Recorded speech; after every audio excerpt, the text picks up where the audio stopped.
नमस्कार, सुप्रभात, अभिवादन, केम छो, वणकम, अंबागाड़ी, राधे राधे, खुशामदीद। मैं अनिल भारद्वाज आप सभी का पीआरएल के अमृत व्याख्यान के 99वें अध्याय में स्वागत करता हूं, अभिनंदन करता हूं। I, Anil Bharadwaj, very warmly welcome you all to the 99th PRL का अमृत व्याख्यान।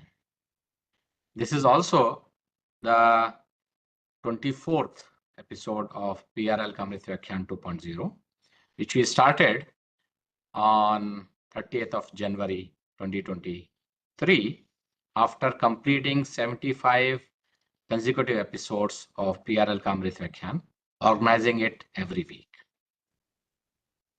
Today we are also having the fourth Dr. Arvind Bhatnagar Memorial Lecture, which is in the memory of Dr. Arvind Bhatnagar, who established Udaipur Solar Observatory.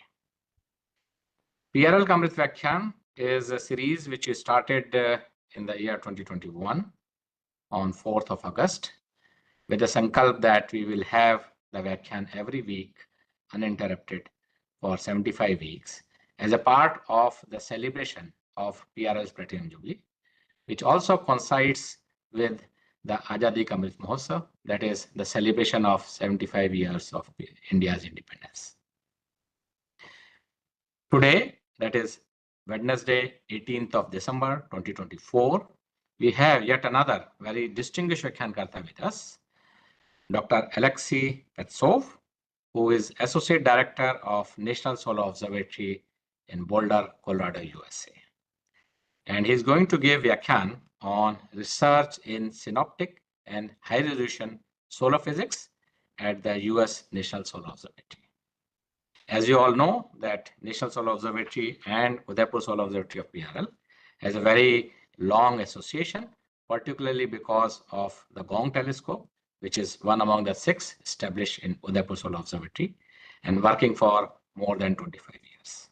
So it is very apt that we have Dr. Arvind Bhatnagar Memorial Lecture being delivered by Dr. Alexei, which is also the 99th PRL Kamrit Vyakhyaan.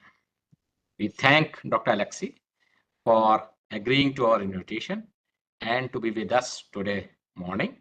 Of course, it is evening in US, and to deliver the Dr. Arvind Bhatnagar Memorial Lecture, which is the 4th lecture in the series, as well as the 99th PRL Kamrit Vyakhyaan. I would now request my colleague, Professor Shibu Matthew, to kindly inform all of us about the Arvind Bhatnagar Memorial Lecture, which we have been organizing for the last 3 years, and today is the 4th Arvind Bhatnagar Memorial Lecture. Over to you, Professor Shibu. Welcome to the 4th edition of Dr. Arvind Bhatnagar Memorial Lecture, which is presented as a part of 99th Amrut Vyakhyaan of PRL. The lecture series started in 2021 and is dedicated to the memory of late Dr. Arvind Bhatnagar, the founder director of Udaipur Solar Observatory, and his contribution to the solar physics research in India. The lecture is normally organized close to the birth date of Dr. Bhatnagar, and that is 19th November. But this year, actually, we had to delay it a little bit, slightly delayed. So before we start the talk, I would like to take a few minutes to talk about Dr. Arvind Bhatnagar's contribution to solar physics. After completing his MSc in physics, Dr. Arvind Bhatnagar obtained his PhD from Agra University in 1964. He worked in Kodaikanal Solar Observatory on evershed effect under the guidance of Venu Bapu. Later on, he worked at Mount Wilson and Palomar Observatory, USA on a fellowship, and also in Big Bear Solar Observatory as a resident astronomer till 1972. After returning from USA, he established the Udaipur Solar Observatory in 1975 on an island in the lake of Fateh Sagar, Udaipur, which was at that time which was under Vedashala Trust, and it became a part of PRL in 1981. During his tenure, he also became known for its high-resolution observations, obtaining high-quality observations using various telescopes such as SPAR and DESDO, and the legacy still continues. Another major milestone was bringing one of the GONG instruments to USO. GONG is a part of 6 observatories located around the world, established by the National Solar Observatory. This instrument is used for studying the interior of the sun. During his tenure, Dr. Arvind Bhatnagar dedicated most of his time to establishing Udaipur Solar Observatory. He also published more than 80 papers and was involved in various eclipse observations, establishing a few planetariums and also in other social activities. So today, it is we are privileged to have Dr. Alexei Pestov to deliver the fourth talk in this series. Since we have a very good connection with NSO, I think he is the most suitable person to deliver this lecture. Alexei Pestov is responsible for the National Solar Observatory's Integrated Synoptic Program, NISP. GONG is also a part of that. And bringing GONG to Udaipur, Dr. Bhatnagar was the instrumental in bringing GONG to Udaipur. And to keep the good collaboration with NSO. So I would like to, with these words, I would like to request Dr. Rohan Lewis to introduce the speaker, today's speaker. Thank you.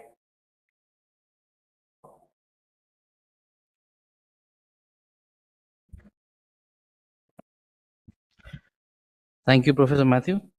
Good morning, everyone, and good evening to our colleagues joining from the US.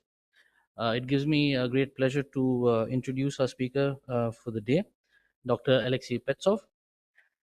Dr. Petsov is the NSO Associate Director responsible for the National Solar Observatory's Integrated Synoptic Program, or NISP. He received his MS degree in astronomy from the Leningrad, which is now St. Petersburg State University, in 1984. And later his PhD in heliophysics and physics of the solar system from the Institute of Solar Terrestrial Physics, the Russian Academy of Sciences, in 1992. After a postdoctoral fellowship at the Institute of Astronomy at the University of Hawaii, he worked at the Montana State University before joining NSO in 2000. From 2005 till early 2009, Dr. Petsov served at NASA headquarters as the program scientist for 2 programs and 5 heliophysics missions that included INODE, RESI, SDO, SOHO, and TRACE. He has authored more than 260 research publications in international peer-reviewed journals. He is a member of the American Astronomical Society, the American Geophysical Union, the International Astronomical Union, and the Committee on Space Research.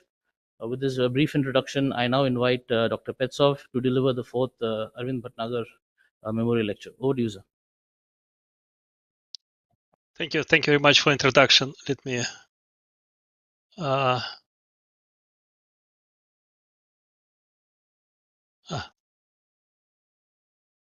I just share it. Sorry, it takes a little bit longer.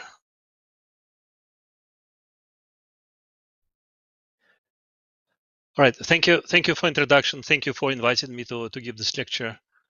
As a preamble to my slides, I want to mention that the headquarters of the National Solar Observatory and the main telescope are located on a Native American, Native Hawaiian lands, and we use this sites with to further scientific knowledge with appreciation and respect. So U.S. National Solar Observatory is what we call federally funded research and development center. So it's similar to National Lab, funded by the U.S. National Science Foundation. So it's called NSF's National Solar Observatory. It has about 170 staff. And the headquarters are located in Boulder, Colorado. And the satellite facilities are in Maui, Hawaii. There are 2 main programs within NSO. One is the high resolution program, which is associated with the Daniel K. Inouye Solar Telescope. And the second large program is NSO Integrated Synoptic Program, NISP. There is a smaller program, third program, NSO's Community Science Program, basically to develop tools to analyze NSO data. So DKI Solar Telescope is the world's largest 4-meter aperture solar telescope, the world's largest, the most complex optical infrared solar telescope. It's a ground-based instrument, but it has a adaptive optic system which corrects resolution up to 20 kilometers in the sun. So the construction of the telescope ended in 2021, and the very early science opportunities already happened in 2022. That's what we call cycle 1 at that time. And the instrument is equipped with a number of instruments, high accuracy spectropolarimetry, imaging data, a low scatter light chronograph. The instrument acts as a chronograph itself. So even if it's the instrument is funded and supported by National Science Foundation, access is granted to everybody around the world with a proposal process. There is a very short proprietary period after data taken, but after that, data are open. We just we're starting cycle 3 proposal call, which happened early this year, and the proposals would be selected and will be executed during the March, November next year. But then the next opportunity for submitting proposal will be cycle 4, which we expect will be the call for proposals will be released in April, May next year. So again, data available through proposals, very competitive process, but everybody can apply for time on this great instrument. So this credit line will take about 10 seconds to display that. We need to display that to provide proper credit to this. So this again, world largest instrument. So 4-meter aperture, clear aperture telescope. It's off-axis to minimize the scatter light from any supporting structure. And so you can see how the video plays with dome closed right now, but that's the kind of view from the instrument, inside the instrument.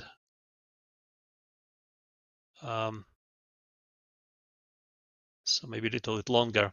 So anyway, so the light from the instrument goes through the CUDA focus. There are other instruments in Azimuth focus as well, but CUDA focus is the primarily used. And then you will see the CUDA room. The light comes from the top. There is a mirror that distributes the light around, and you can see a number of instruments, spectrograph polarimeters, imaging instruments inside.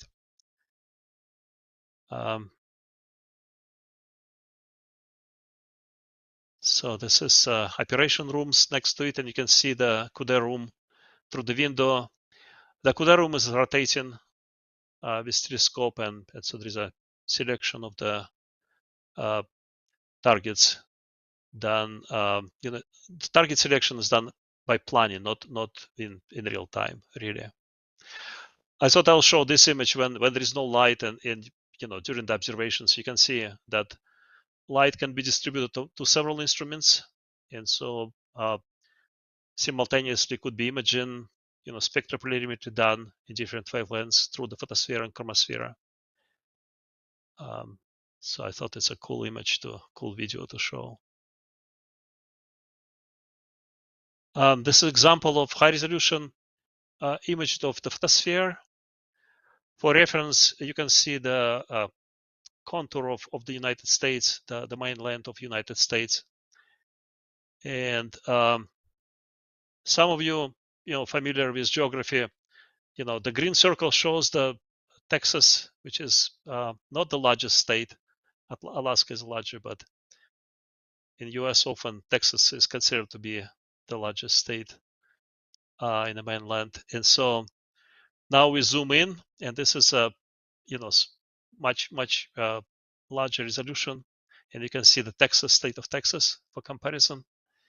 And we can zoom in even more, and this is a video showing at the level of granulation what happened at small scale structures, features in the sun. This is another image taken in a slightly higher portion of atmosphere, upper photosphere, lower chromosphere, and you can see patterns of this is supergranulation pattern, kind of white dots. I don't know if you see my cursor moving around, but you also see this horizontal dark lines, which are indicative of magnetic fields. And you can see the concentration of magnetic fields. Oh, sorry, too fast. So again, this is a high resolution but low chromosphere. DKIS is not only takes imaging data. Here's an example of recent measurements of magnetic field in a corona. And so the images that you saw are from SDO, but this is the, for reference, this is the area that was observed by DKIS, where the magnetic field measurements were taken, and this example of measurements.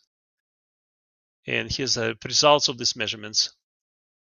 So again, for reference, you can see the image taken by SDO AAA in a solar corona, and then below that there is a circular polarization, low left, and you can see the positive and negative polarization there. And then in a low right panel, you see actual magnetic field in a corona derived from these measurements. So that's very exciting recent measurement of the magnetic fields in the corona, which really would allow to reconstruct the 3D distribution of magnetic fields in outer solar atmosphere. Here's another recent highlight in a panel that marked as a photosphere here. This box marks the area of measurement, and so the images and polarization measurements were taken at Ellerman bomb, which is brightening in solar photosphere and chromosphere.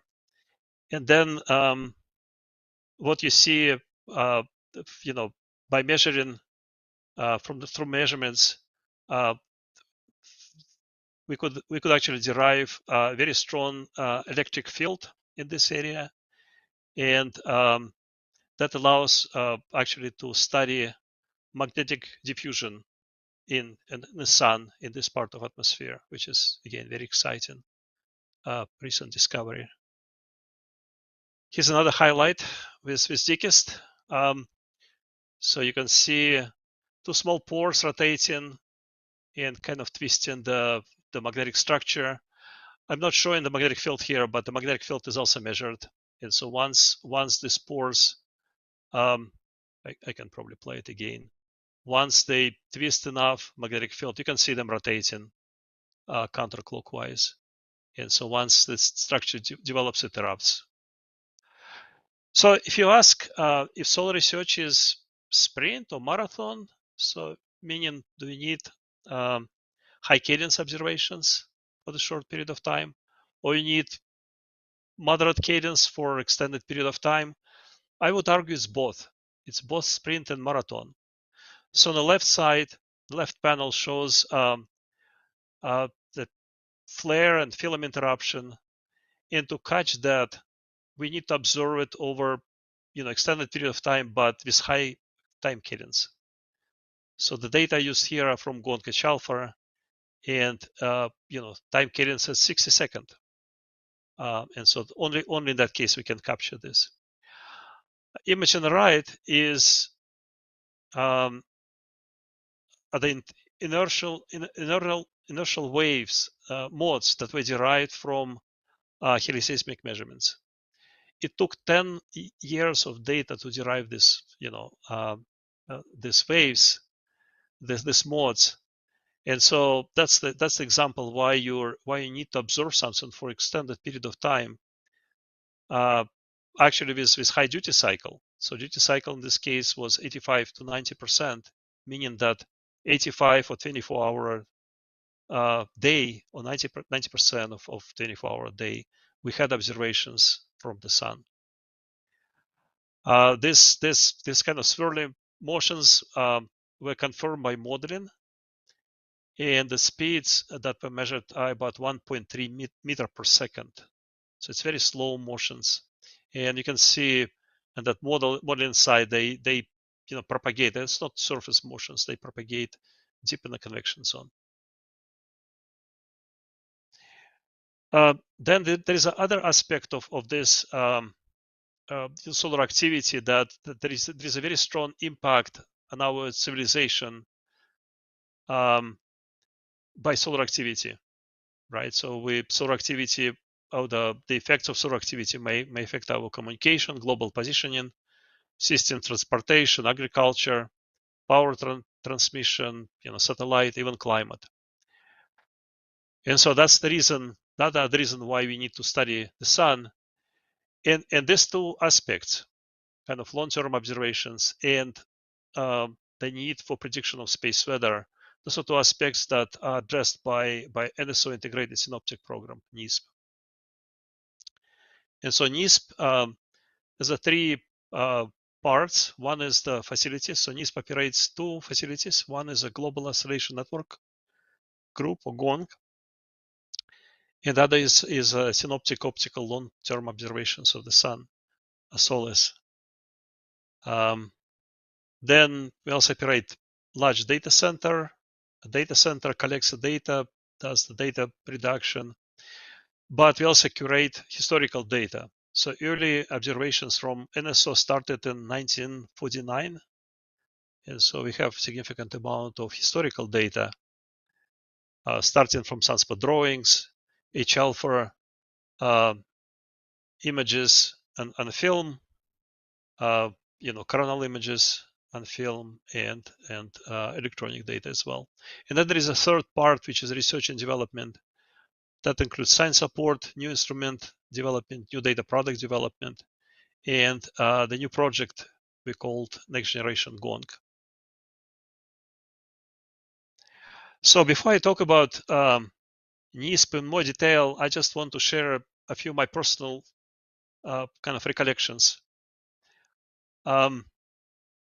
So Dr. Bhatnagar established the Udaipur Solar Observatory and the observatory on an island in the middle of lake in 1976. I met him in 1992 when I attended IU symposium in Beijing, China, and it was a large symposium. But after the symposium, four of us, actually went to visit Udaipur, not Udaipur, Huairou Solar Observing Station, and so we spent 3 nights there.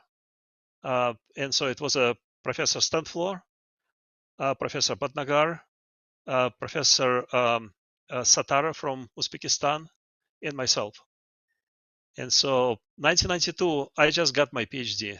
And so I was privileged kind of talking and socializing with, 3 distinguished professors in that, solar physics area. And so it was very, very interesting encounter for me. So the image on the right shows, prior to that, the entire IU symposium, group, all attendants actually went there for, day tour. And so that shows some people are on a pontoon, pulled by the small boat, kind of going to the shore from the observatory. Then in 1999, I visit Udaipur Observatory for the second time. Actually, no, it was my first time.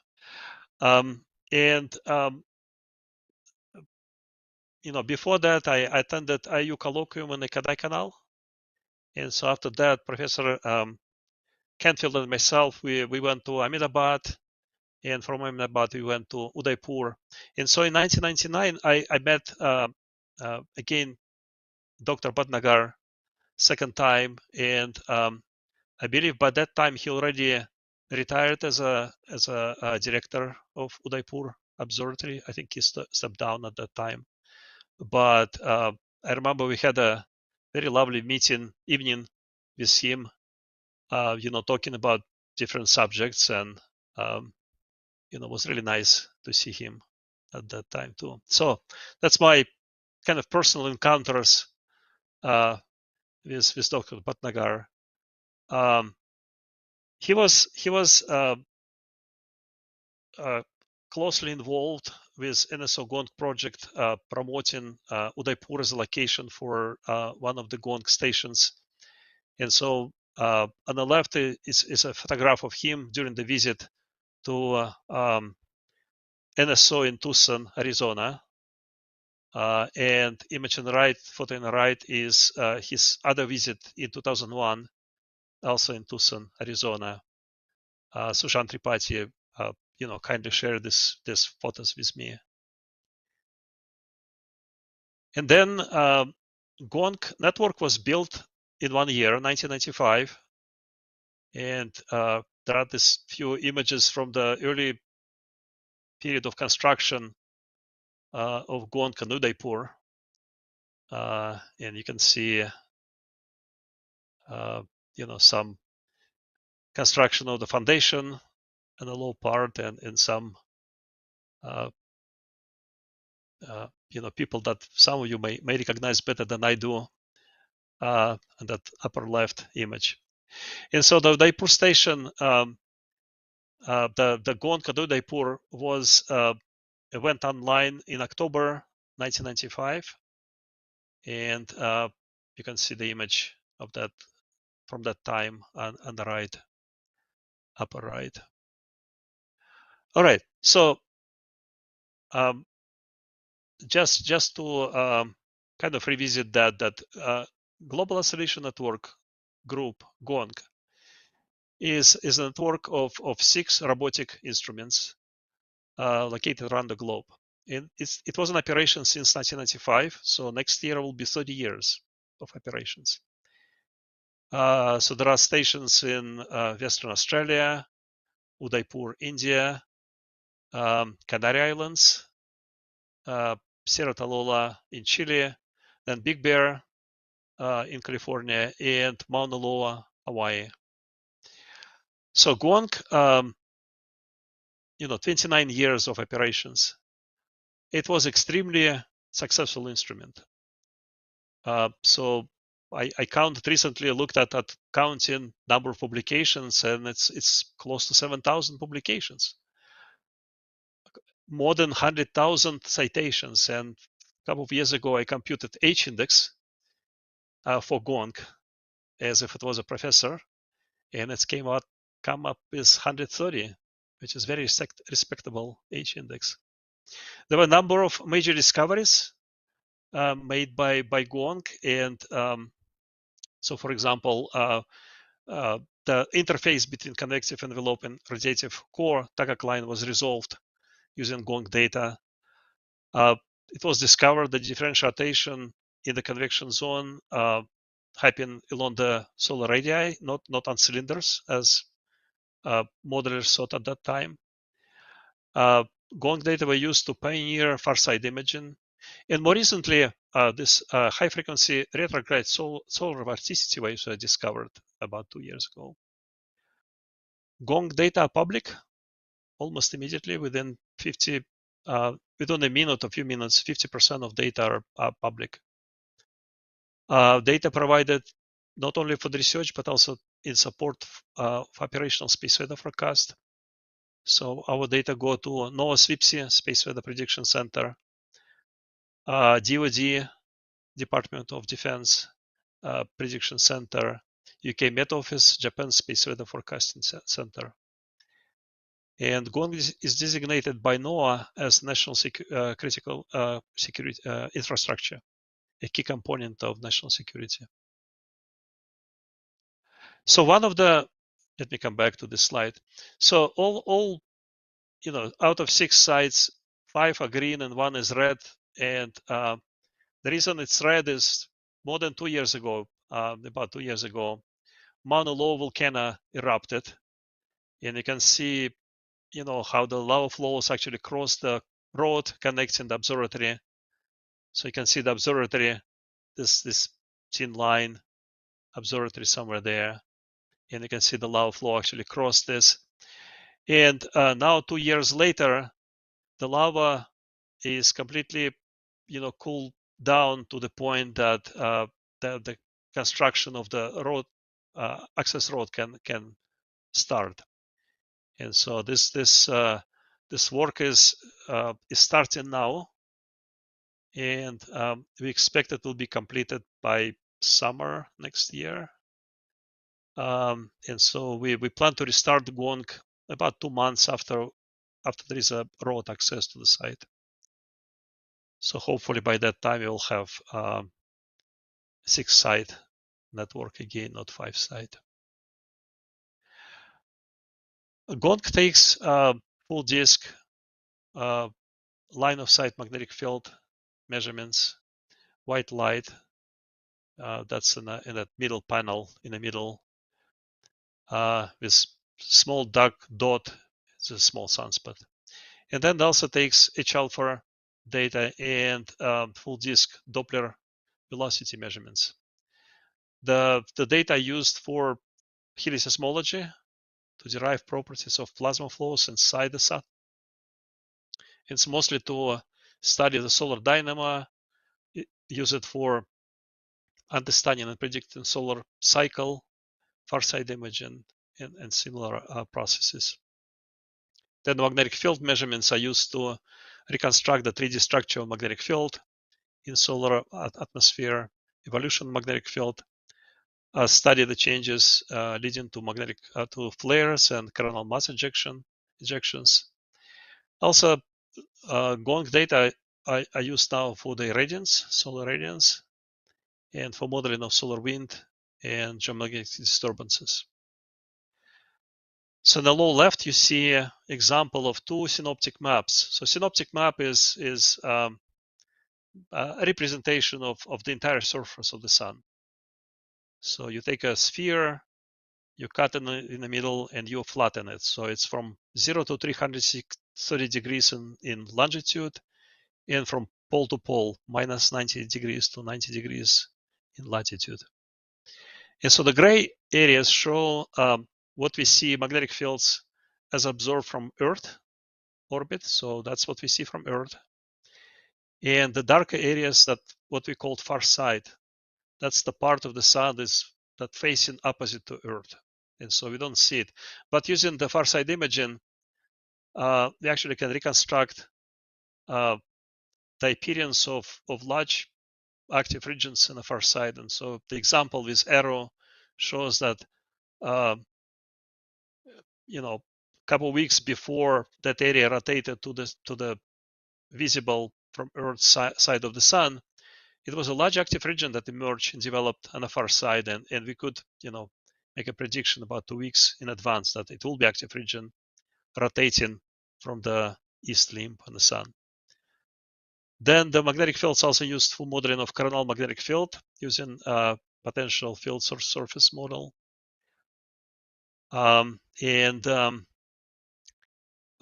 you plot magnetic field measurements over 15 years or so, as I did in a low right corner kind of butterfly diagram, you can see the progression of magnetic fields in the sun from high to low latitudes. You can see the polar fields, and you can see the cycle 25, solar cycle 25 is in full development now. And you can see that the polar fields already reversed or very close to reverse at this point. So then the other instrument that NISP operates is Synoptic Optical Long-Term Investigation of the Sun, or SOLAS. SOLAS is a vector spectromagnetograph. So it's a 0.5 meter telescope that takes full stock spectrometry in the photosphere and chromosphere. In addition to that, there is a full disk patrol instrument, which is the imaging instrument. It's designed to take data in 10 different wavelengths, but at this time, there are only 2 filters. One is for H alpha and for helium-10 it's 30. And then there is other instrument, probably smallest telescope on that large instrument is Integrated Sunlight Spectrometer, or ISS. This is sun as a star observations. The strength of SOLACE is that it has simultaneous observations of sun as a star and disk resolved spectra. And so you can actually reconstruct, sun as a star spectra from disk resolved spectra that allow to bridge solar stellar studies when you can see the changes in the line profile due to features on the sun, different features on the sun. So that's a very interesting instrument. SOLACE was in operation since 2003, and from 2003 to 2014, it was installed on the top of the Kitt Peak Vacuum Telescope Tower. That's the image in the low right corner. Then in 2014, at the end of October 2014, it was relocated to Tucson, Arizona, basically in preparation to a quote-unquote more permanent site. And so in October 2017, SOLACE was shut down and shipped to California, to Big Bear Solar Observatory. And so that's what happened after that. So you can see that in 2021, so four years later after we shipped it to Big Bear, we finally started construction on the site. Within 1 year, we completed so it's from low left clockwise to, again, A, B, C, and D panels. So you can see the progression of construction activities. And so the construction was now completed. You can see that that's the example of moving the main mount of the telescope inside. And you can see the location of SOLACE with respect to a Big Bear Solar Observatory. So you can see the lake, and this white dome is the Goody Solar Telescope. This is 1.7 meter instrument, similar to DKIST, but smaller in aperture. And so then finally, recently we installed 2 main instruments, VSM and FDP. And here's the images from the installation process. So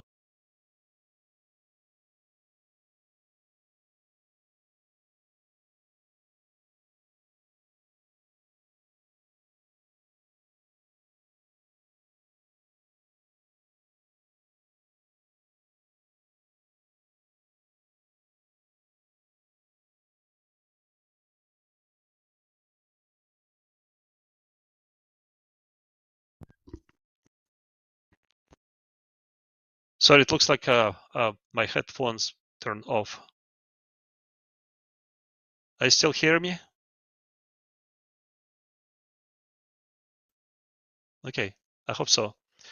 We can hear you. All right. Yes. All right, good. So very, very quickly, just few highlights from the kind of research highlights from the NISP scientists. So there is a vigorous research activity in studying of, different type of solar activity, magnetic fields, subsurface flow and flare activity, transequatorial flows, the flows that cross equator. We developed new instruments, TSI, SSI, total solar radiance, spectral solar radiance variations. Here's example of one of the solar cycle predictions by Dr. Bertella. Here's another example of recent study that where we used H-alpha data from GONC to characterize chirality of filaments. This left hand chirality, right hand sinistral, dextral, and this is used for the machine learning projects. This is development to improve the far side imaging prediction. In the previous developments, far side imaging basically showed areas of the phase shift. But now we try to actually create far side maps of magnetic field, not polarity, but the magnetic flux. And so here's an example of using and comparing with the observations from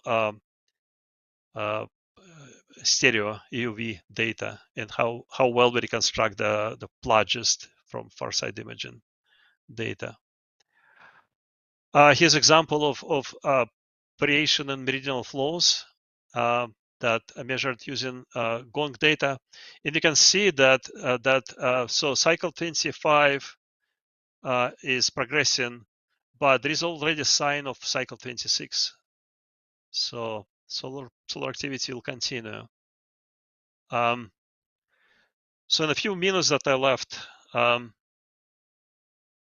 me talk very quickly about the next, what is next for the GONC. So it's the same slide that you saw before, but there is this text edit at the bottom that GONC agent, and we anticipate that it will probably end operations in less than 10 years. Moreover, it cannot really meet new scientific requirements. And over the years, we learned that magnetic field is extremely important.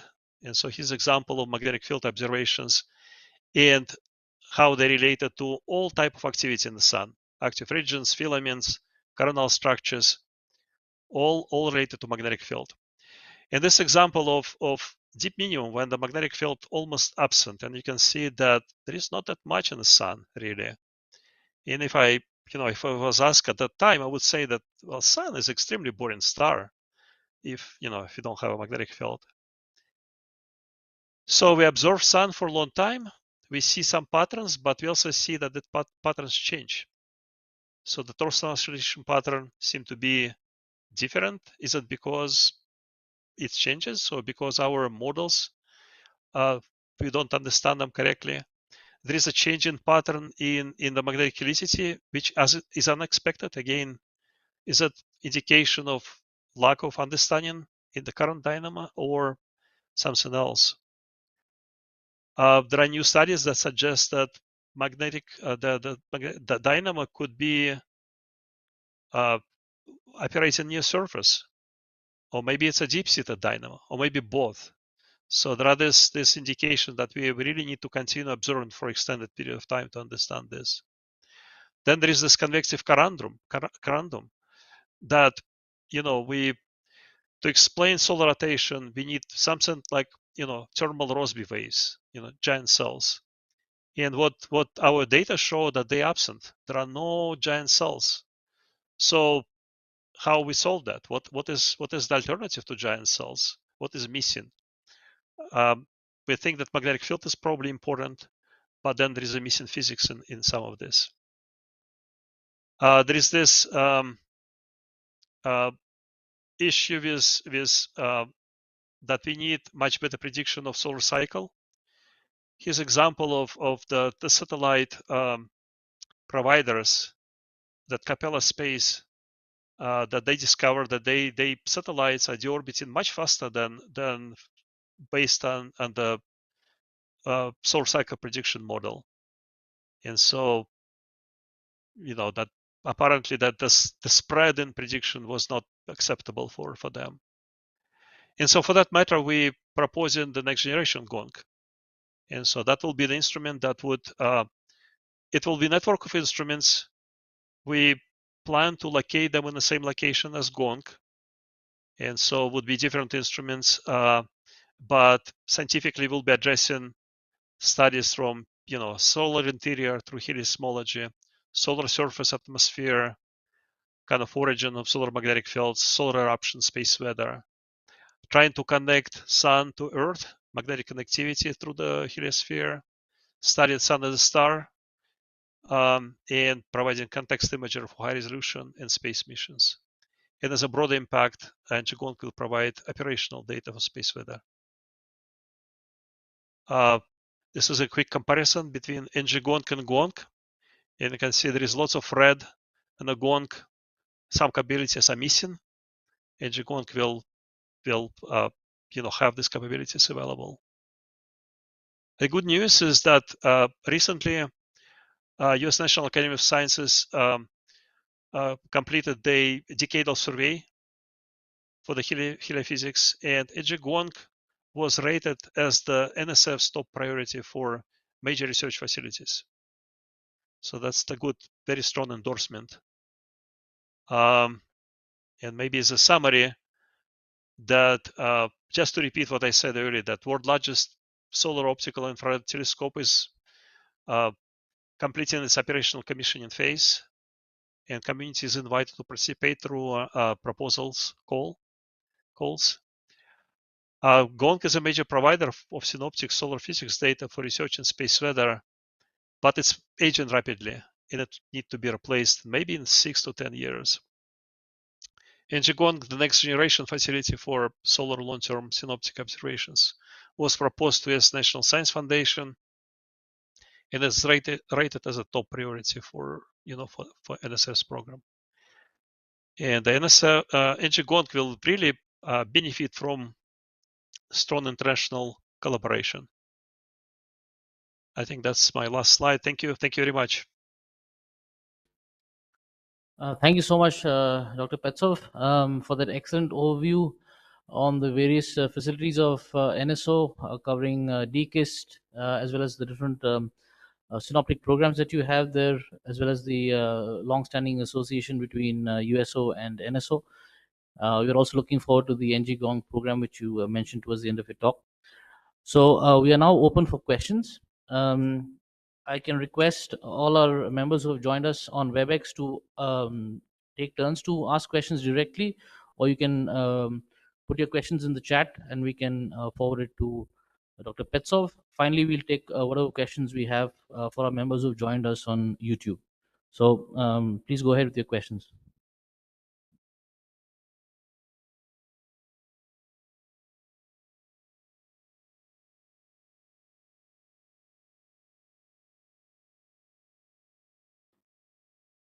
Hello. Is this okay if I ask a small clarification from Alexei? This is Ashok Ambastha. Sure. Please go ahead. Yeah, very nice to see you after a long time. So, Alex, yeah, we met in USO and also in SACPIC and so on, and some other meetings. So probably you'll recall meeting me. Yes.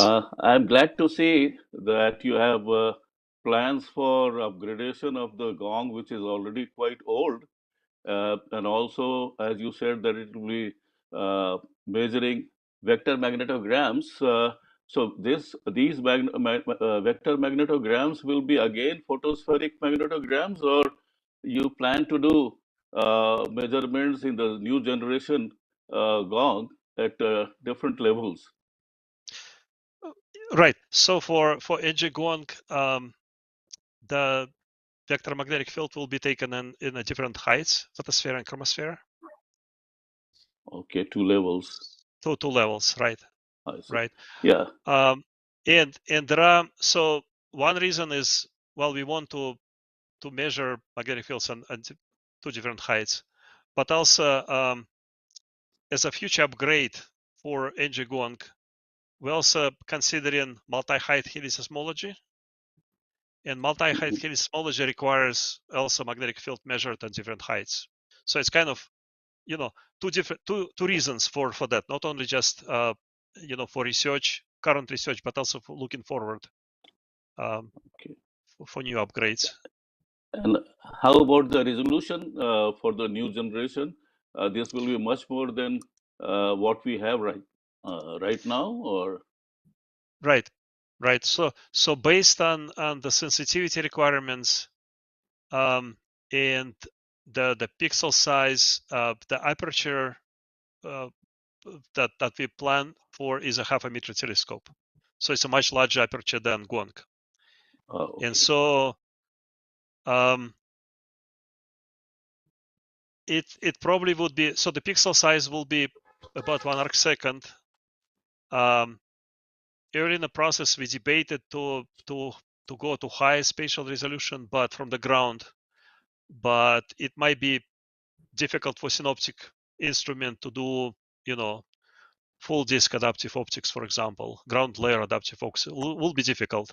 And so probably moderate resolution, still limited by scene, but 1 arc second pixel size. That's what we're currently planning for.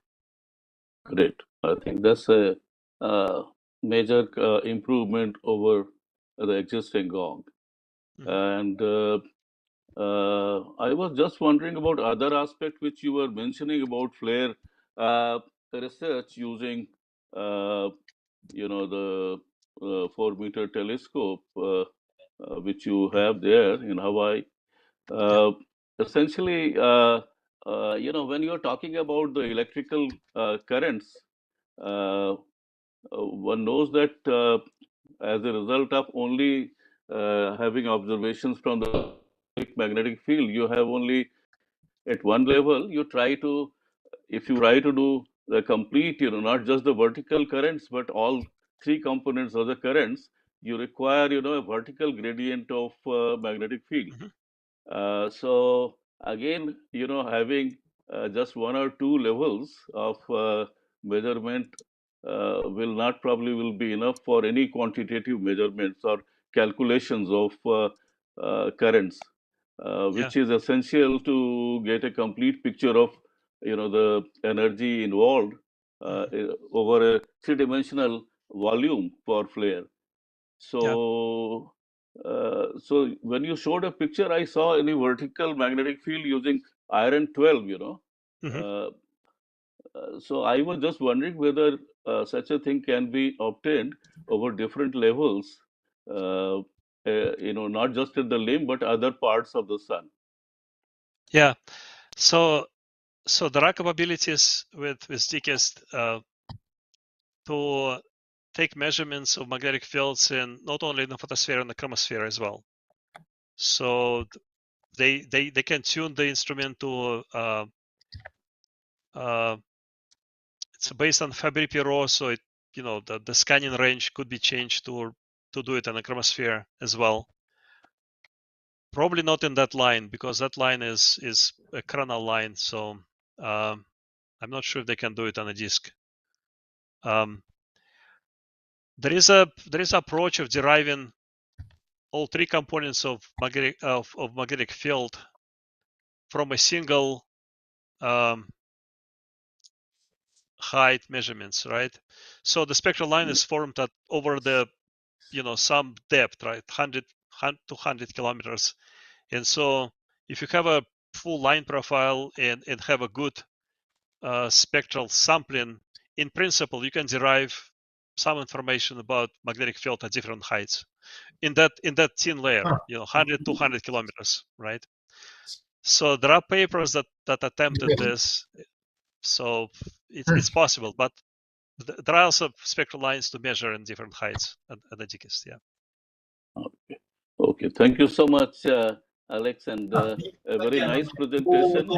I really liked. Good to see you.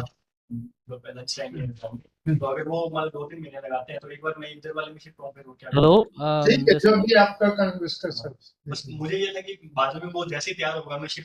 there is some crosstalk. If there's any questions, please go ahead.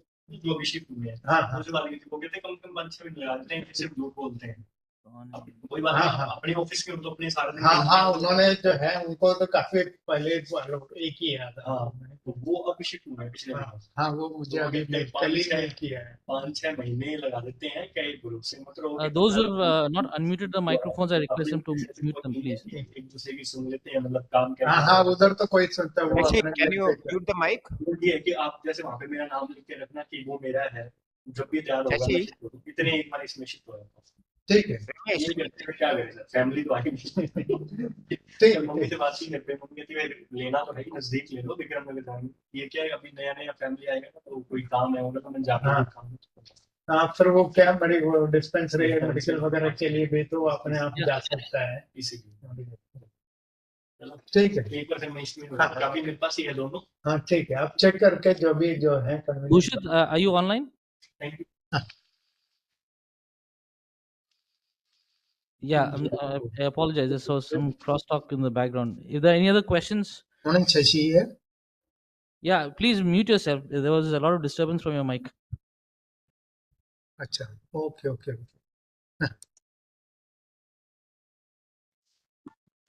Yeah, if there are any other questions from our participants on WebEx, please go ahead. You can either write it on the chat or ask Dr. Petsov directly. Please go ahead.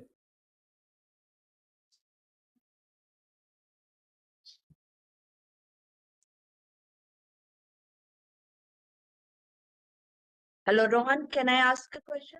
Yeah, please go ahead. Thank you, Alexi, for a very nice talk. I was interested in the slide that you showed regarding the MagPhilo data set. That is the data set containing the eruptive or identification of filaments from the full disk images of gong. I would like to know if using it for forecasting of eruptive filaments.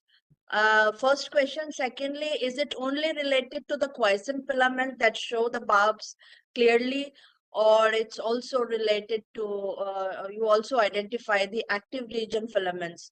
We have done similar work in recent past, and we would like to get the comparison with the work that you have done, that you showed just now on the data set. So Yeah, is it kept on some website that we can share and compare the results with? Yeah, so this data set was basically it's developed as a reference data set for machine learning training, and so we just took all filaments, no distinction between active region, quiescent filaments. It was a group of students who were running the code and kind of was interesting. I mean, it's all described in the paper. Was interesting interaction, how they learn, how to identify filament barbs and chirality. But the data set is public. So this is, once the training is done, the plan is to apply the machine learning training to the entire data set of Gong, and then we'll hopefully find all of them, characterize all of them. So okay. Yeah, this work was done in collaboration with University of Missouri at St. Louis, and so again, this data set is public right now. So we can communicate and exchange how to work on that, and yeah. Thank you. Yeah, I'll get in touch with you. Shibu, what is the time frame of NG Gong? Kind of when it is going to start, or as you already got a positive response from the NSF, so you're going to start it soon, or? Unfortunately, no. So what I didn't say about some history of that. So the decadal survey is just expressing a community opinion, right? So it cannot tell U.S. government agencies what to do. It just tells them what the community think is important, right? And so it's very good news to get such a strong endorsement, right? So basically, they recommended that NGGONG should be the highest top priority for NSF. But it's all about funding, right? So last year we submitted NGGONG proposal to do development, the project development, right? Not construction, just development. The proposal was rated very highly. Out of 6 reviews, we got 5 excellent, 1 was very good. So in my opinion, it's extremely good. We couldn't do better than that. It was the panel recommended funding NGGONG, and NSF. After thinking about this, they several months ago basically they say no, they cannot provide. They will not select us for funding. So and then they recommended us to submit proposal again. So that's what we're doing now. We're submitting proposal again. We hope that it will be, taken much stronger now by NSF because of that strong endorsement by the decadal survey. But right now there is no funding. So that's the reality. As you know, recently SDR data center went out of, they had an accident with water damage. So SDR and HMI do not produce data anymore for some time.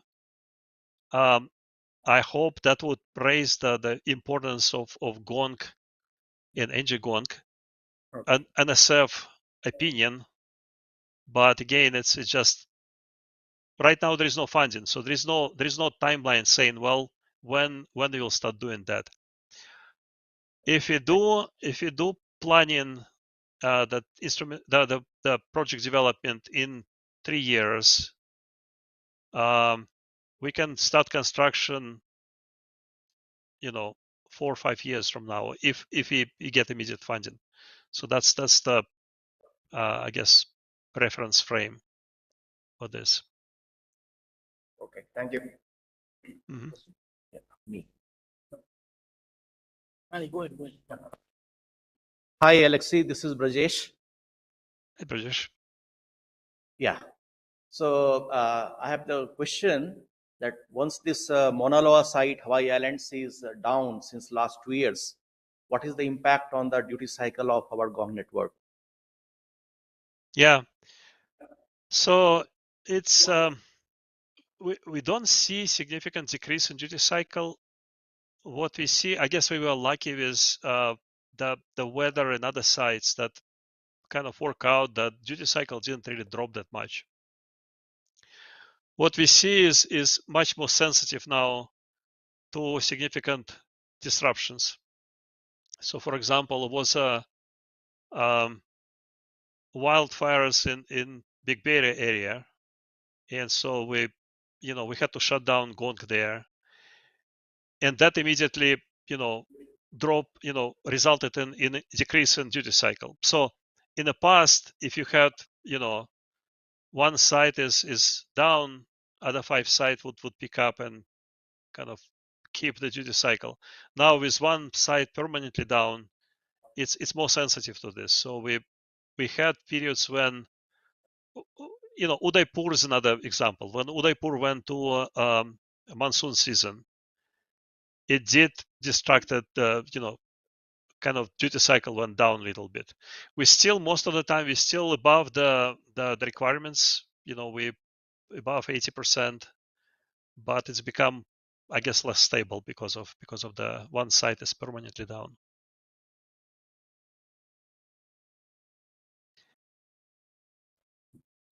Are there any other questions from our participants on WebEx? I do not see any questions in the chat.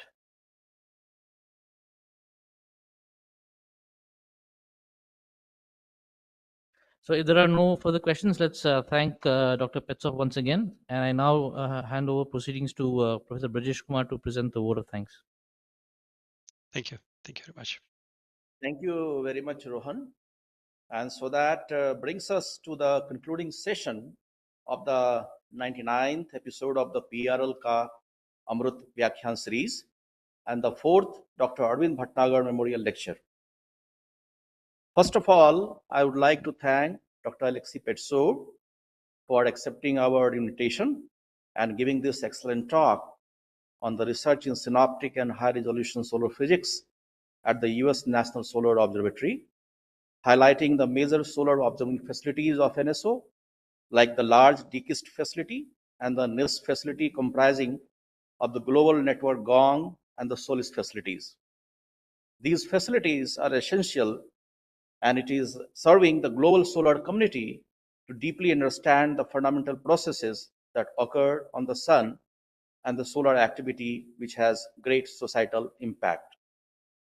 It's a pleasure to mention here that the Udaipur Solar Observatory of PRL has been a part of the international program GONG of NSO since its inception in the year 1995, and this was possible due to the efforts of Dr. Arvind Bhatnagar. Thanks again to Dr. Petsov for nicely answering the questions from the audience, and many thanks to all the audience on the WebEx and YouTube platforms for attending today's lecture. At the same time, I would like to express my sincere thanks to Professor Anil Bhardwaj, Director PRL, Professor Pallam Raju, Dean PRL, and Professor Shivu Matthew, Head ESO, for their continuous support in successfully organizing the talks in this lecture series. Thanks also to the committee members for the PRL Ka Amrut Vyakhyaan and Dr. Arvind Bhatnagar Memorial Lecture Series for the efforts for smoothly organizing the talks in this series. Thanks to all of you for being with us in the 75 years of PRL celebrations. And with these words, I propose the closure of today's session. See you again in the next episode of PRL Ka Amrut Vyakhyaan. Thank you.